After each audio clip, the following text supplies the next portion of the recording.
When selecting a new enterprise resource planning or ERP system, one of your most critical decisions will be whether to deploy it on premises or in the cloud. Cloud-based software is hosted on the ERP vendor servers and provided as a service that is accessed through a web browser. On-premises software is installed on your company's computers and servers and then managed by internal IT staff.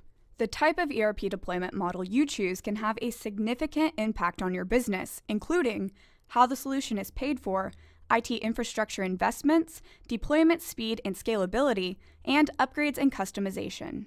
Besides the upfront and ongoing investments for hardware, facilities, and the data security necessary to run on-premises software, you may need to hire additional personnel to manage the software.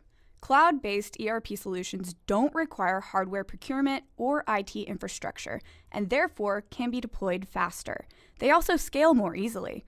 With on-premises ERP, adding more users sometimes means adding more hardware. Furthermore, when you have to customize on-premises solutions, those additions may not be easy to re-implement with future versions of your ERP software. In contrast, cloud-based ERP providers continuously upgrade the solutions with little to no impact on your business, and since it's all in the cloud, customizations and integrations automatically carry forward. Simply put, cloud-based ERP systems allow you to invest more time, money, and resources into fulfilling your core business strategies rather than IT infrastructure.